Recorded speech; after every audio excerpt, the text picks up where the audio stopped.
And then you speak of style again, you know, Mark Mahoney. Jeez. You know, the infamous father of tattoo, you know, with that thin gray line, and just, again, an iconic dude that, beautiful shot. You know, was a guy that from the first points of me wanting to get tattoos, I was like, I want a photo from this guy. Mm-hmm. So to be able to call him friend, and his wife friend, and family, you know, it's one of those things. But again, being able to be in his studio and have that, capture these moments, and have that comfortability with him, knowing, you know, that it's good. It's Absolutely. like it's a compliment. And again, it's you know, it's a moment in time. I think this was for a movie he was in, because he's in a lot of those crazy gangster movies. But I think that's why he has a goatee, where normally he doesn't have the goatee, you know. So his wife's always like, I love that shot because I love his goatee. Yeah. But again, someone that just has style. I mean, the guy wears leather shoes every day, you know. Again, style. We have a few more photos, and then we're going to jump into some of the questions, guys, just so everyone knows. We have just a handful more as we kind of go through this. So, yeah, Grayson, this is on North Shore? Yep, that's on the North Shore Park. And then same, I've known Grayson because having a relationship with Nathan and Christian, I've known him from day one, and just knowing the way he is, where such style. He's just power, and he's style, and it's cool because he's, you know, he's one of my favorite skateboarders too. And it's kind of like, as a so-called nephew, you know, it's like, there it is. But yeah, it's just a legacy with everyone in his family, of from grandparents' side to mom's dad. It's just style and ability of raw. Yeah, so absolutely. Damn, so sick. What a portrait. And then the man, Kelly. Yeah. Yeah, I luckily, same thing with Quiksilver. I was with Quiksilver for over 7 years, and shooting with Kelly, and once again getting a relationship with him, which is something that, you know, you would, like anyone, it's just something, you know, you admire when you have people that you know are on a level, and once again when they're going to take the time to meet with you again because they respect you and your art. And this was shot at his house on the North Shore, and it was just, again, you know, I've known his wife forever. I used to shoot her through Roxy, and you know, a relationship, and it was like, yeah, cruise over, shoot. And we had a lot of, you know, talking about random, it's like talking about alcoholism and random family problems and all this stuff. Yeah, it's just getting that vulnerability. And you know, I think that comes to the question Casey just asked. There's a real personal feel to your portraits. How much time are you spending talking with each person? Like you just said, you guys were talking and doing these moments. How much of that lead in, rather than just jump into the photo, is there? Like, how much of that behind the scenes, like, kind of just like, you know, not to say small talk, but how much of that getting I talk and the whole warming time. up? I talk the whole time. I don't stop. Yeah. And that's the point. So if you can imagine this setting, and that's the beauty of these, and all the photos, I can remember every moment just because that moment captures it. But this was out on his balcony and against the wall, and I put the black drape up, and he kept looking out at the surf. And that's the can't take his eyes off the water, but that's how I knew to move him there. Yeah. Because if I tried to move him in where he was else, he and at first I started shooting his garage, and then same, you know, I saw him start to panic. Because why is he panicking? Because he's got to see the waves. Okay, I'm gonna bring him by the waves. Gotcha. But I'm gonna allow it where I can still get my thing, and then get it. And that's the point. Like even with a lot of the portraits, you see him, and he's as the waves go, and he's just clocked towards the waves, and it's like, okay, you know. But yeah, I interact always, talking through shooting, put the camera down, talking through shooting, and that's also too a lot, especially with digitally.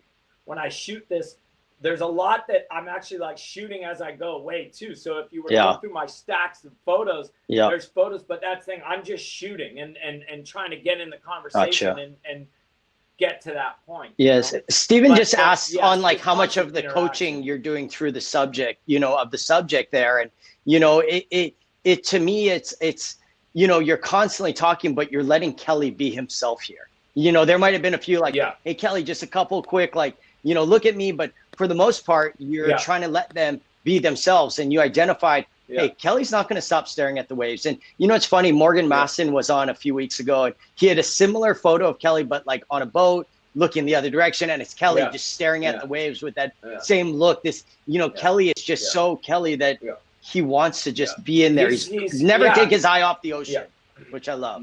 No, and it's also one of those things too. The way he is, he did not sign up to be a model. He didn't sign up for any of this other shit. So for him, it's like, oh, and again, learning him. You're like, no, don't worry. It's also not pressing the time where he welcomes you into his house. He lets me shoot. Well, I'm only going to set up and go quick. I'm not going to waste his time. I'm not going to over exact. I'm going to leave early. So he's like, rather than stretch it, we're like, get out of here. It's like, so once again, be and know your subjects, and also in those things. He's valuable. Watch him when he starts freaking in a certain thing. Let him go. That's why he doesn't feel pinned with me. Right. And again, he'll allow me to do it and shoot again. Which again is the big thing. Yeah. Because for me, I like that documenting year after year after year.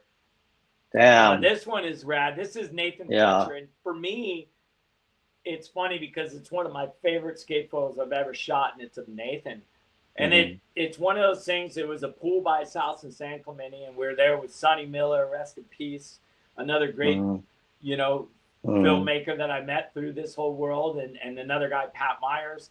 And we were here, and again, it's just Nathan's style and having that J-Boy-esque, that whole 70s aura about him, the coping just being blasted out, the profanity on the wall, just the headband. It was one of those things where it's timeless, and that's also with a lot of photography that I tend to like, is trying to capture something that it will go and it just can last, Wow, that's sick. 2 more shots here, guys, and then we're going to jump into the questions just to give everyone a heads up. Here we go. What a sick shot, Mark. Yeah. So I love the contrast on that. It's gorgeous. At my old studio, and I, had pressed Dylan.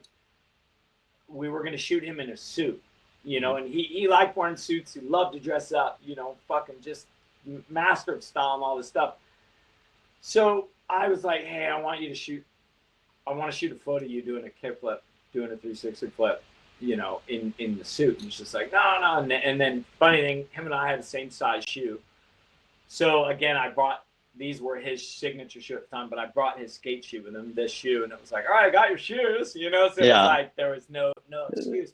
And his whole thing was just like, fuck, don't, I don't want to look like a kook, which understandably could be, but it's like, no, you don't know the way that I'm looking at you, or the way I look at you. Right. So same, it was that, having that comfort and allowing him to do that. And then, the beauty of this was shooting the photo and again having it and I sat on it and I sat on it and I didn't do anything with it. And then after, when he passed, it was like we did this memorial magazine and so it was like kind of a whole cool thing to again be able to utilize and have an image that you knew was special. And that's also this thing I had prior. I shot a photo in the 80s of Mark Gonzalez and never showed anyone any, and then it ended up being on the magazine cover later, 30 years later. That's crazy. So that's also the thing with things. It's like, just you be patient, be patient. Absolutely. And it's worth it. So absolutely.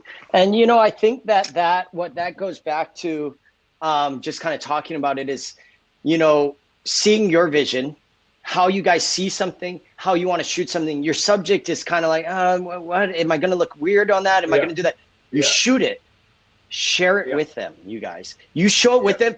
Their whole attitude, their whole body language, everything can change in that moment because now they're seeing your vision. Now they're like, whoa, that does look cool. That I don't look stupid. I don't look silly. Like they're stoked on it. Which changes everything. You're saying that. Yeah, because my last shoot I did, Lucas Sport, it was the same thing, and that's something that we do because it's what we do. But it is that it's like, because a lot of times people see when you're doing stuff, they're like, "What the fuck's this guy doing?" What the hell are you doing? But like, what are you? Especially with me, I'm like the most climbing on thing, like just people are like, "What are you doing? You're absolutely weird, dude. What are you doing?" But it is, and then once again, it's like, check that out. Yeah. And then they say, and then it's like, okay, that's enough. I'm not going to let you see every shot. Same. I don't want to break my rhythm.